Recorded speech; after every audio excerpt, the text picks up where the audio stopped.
My dad has Pick's disease. Pick's is a form of dementia similar to Alzheimer's. Hi.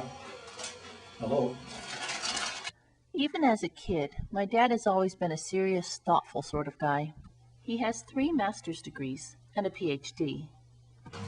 Hi, my name is Les, yes. Dad was diagnosed with Pick's disease in the year 2000, when he was 56 years old, but looking back it's easy to see that the symptoms had started much earlier. Our first hint that something was wrong was when Dad would bring Ukraine into the conversation at completely inappropriate times. Hello.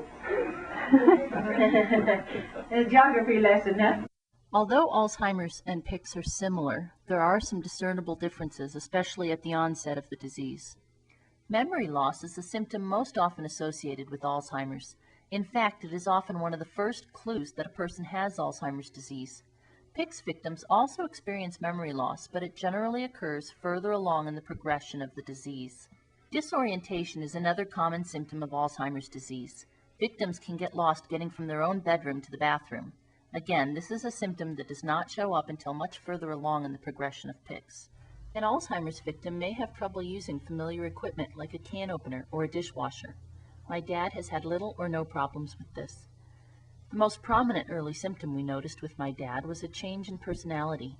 One aspect of this was a loss of emotions. He has never cried over the fact that he has Pick's disease. In fact, it seems to mean nothing to him at all. He also experienced a loss of social inhibitions, as exhibited by the earlier scene in which he was dancing a crazy version of the Ukrainian hopak. Though my dad was still able to operate an oven, when we explained that our oven's temperatures were always off by 50 degrees, he was unable to reason out that that meant adjusting the temperature in the recipe by 50 degrees. Not only is a Pick's victim's ability to remember words affected, but they seem to lose the ability to generalize as well. Pronouns are therefore confusing to them, and directions need to be very specific. During one phase of the disease, my dad regularly broke out into singing, whether it was in an appropriate setting or not. Watch as in this clip he seems to blatantly ignore all of our requests that he not sing.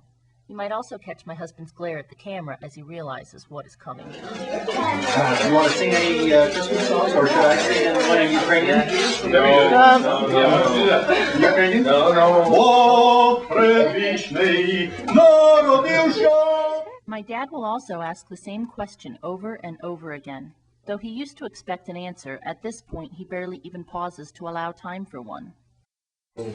Get dog poops in the front, side, and back. Okay?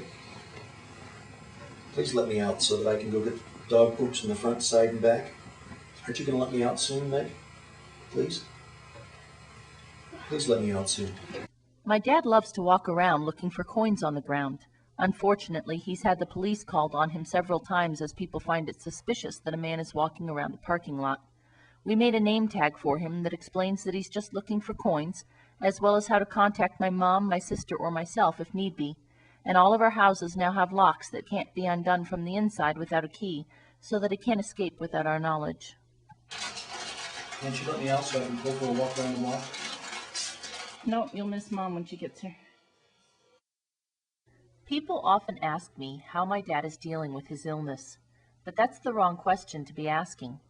My dad has never commented on his illness. He has never said anything to the effect that it bothers him, or even that he realizes it's a problem. On the other hand, my mom is slowly drowning under the weight of her caregiving responsibilities.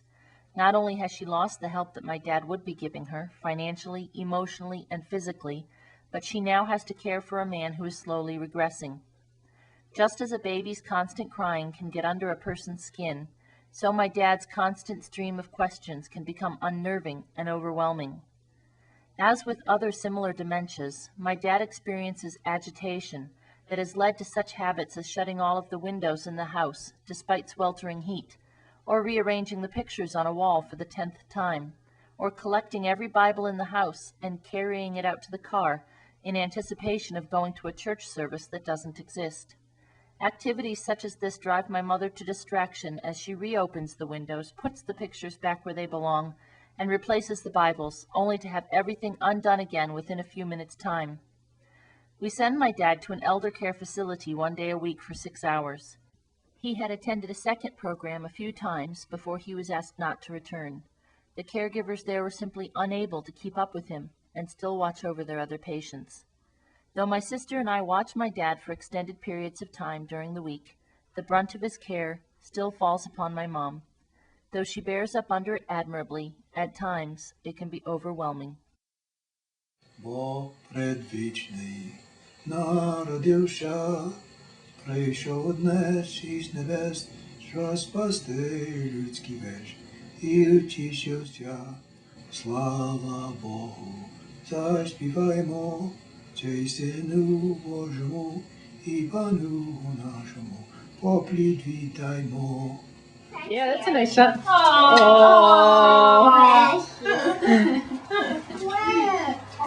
Oh, that's cute. I haven't seen him smile. Thank you, thank you, thank you.